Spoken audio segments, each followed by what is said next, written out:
And they're just going to keep doing the same thing for billions of years more. But sometimes something unexpected occurs.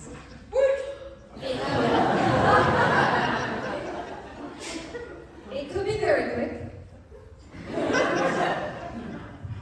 It could hang around a little longer.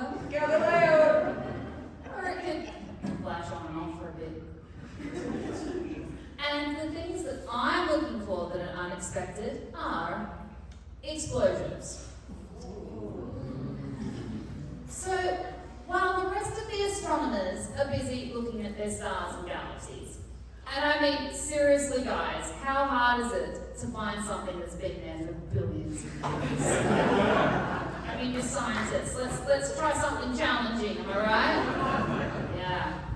But I've only got one chance to observe this explosion until it fades away forever. I also said that I am a radio astronomer. Now, radio astronomy is just like a regular astronomy, except our telescopes are way bigger. We all know bigger is better, right? And this specifically applies to both telescopes and cookies.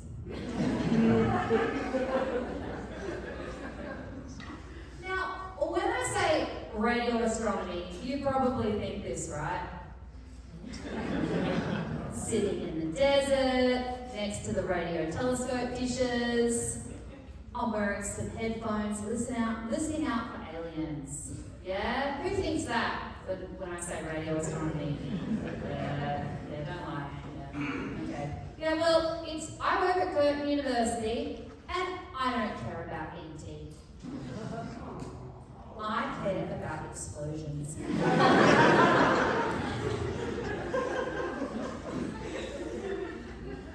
I'm talking huge explosions.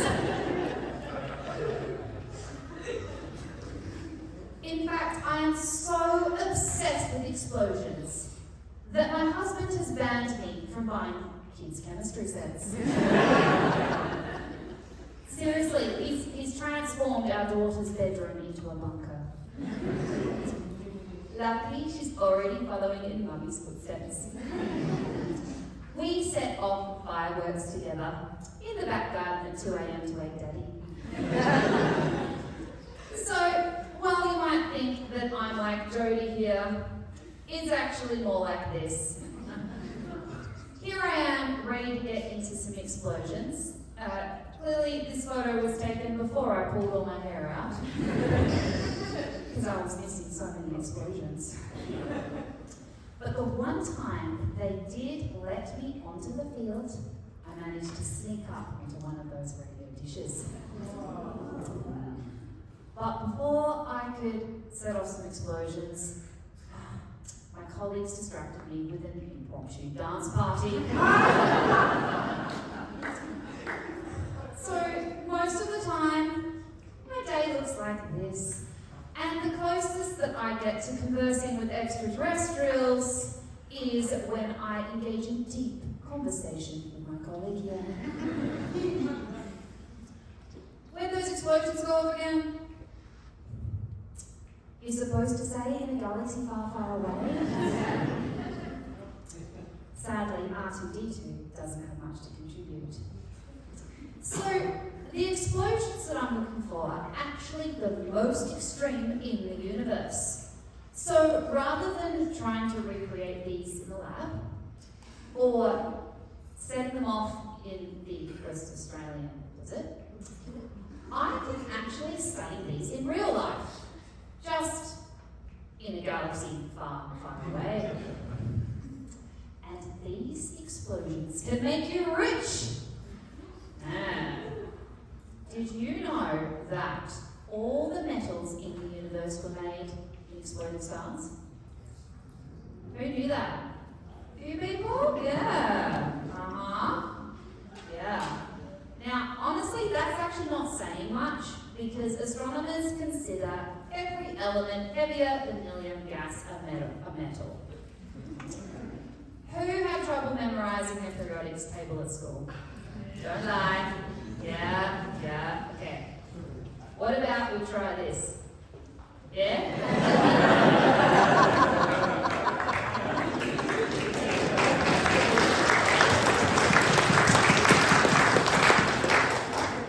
This is way easier, right? We should use this. I reckon kids at school could really get on board with this drill.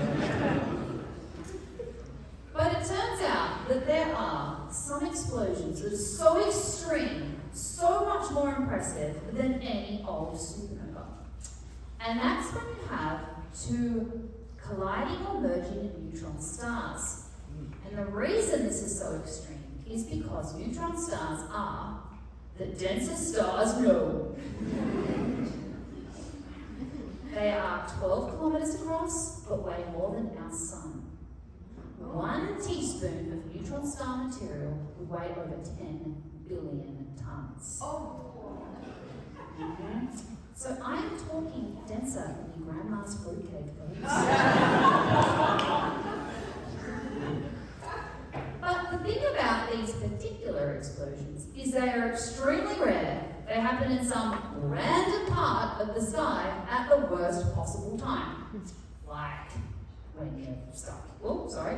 I got ahead of myself. But with these explosions, it turns out that they produce all the most rarest and most precious elements. All the gold on Earth was created in one of these colliding neutron stars, as was platinum and a whole stack of other metals. Yeah? And I'm looking for the radiolite from these explosions, because I want to know how they happened, where they happened, and how regularly they happen in our universe. So that the next time one goes off near us, I can get myself some gold. Yeah. This is the transient astronomers and get rich quick scheme. Here we can see some of the world's most renowned scientists. Oh, hang on. Here we can see some of the world's most renowned scientists clearly living the good life. But let's face it, if I had a lot of money, I'd probably just spend it on fireworks and cookies. So as I was saying, the thing about these explosions is that they go off at the worst possible time. Such as when you're caught in traffic,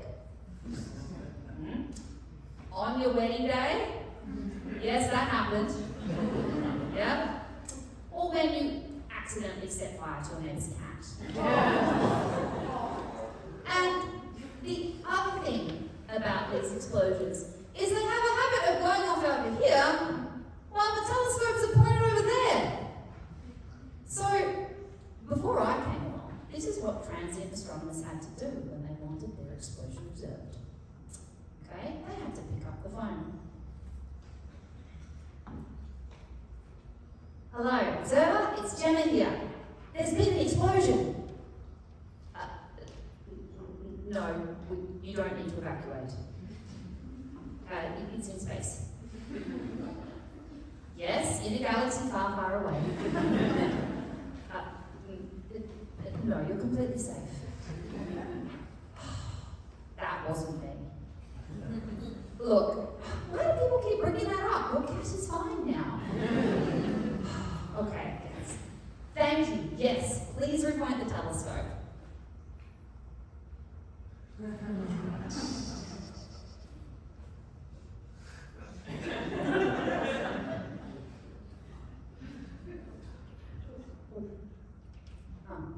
Right.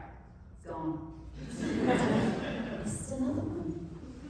So I have automated radio telescopes so that as soon as an explosion goes off, boop, they repoint and begin observing that explosion. But why do we need to get on so quickly? Well, check this out. This is an animation of a gamma ray burst.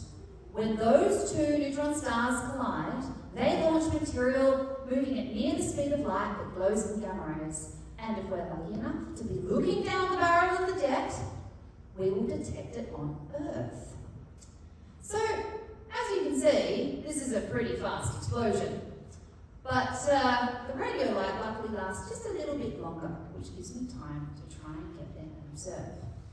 Now, this is just an animation. Who wants to see what one of these looks like in real life? Yeah!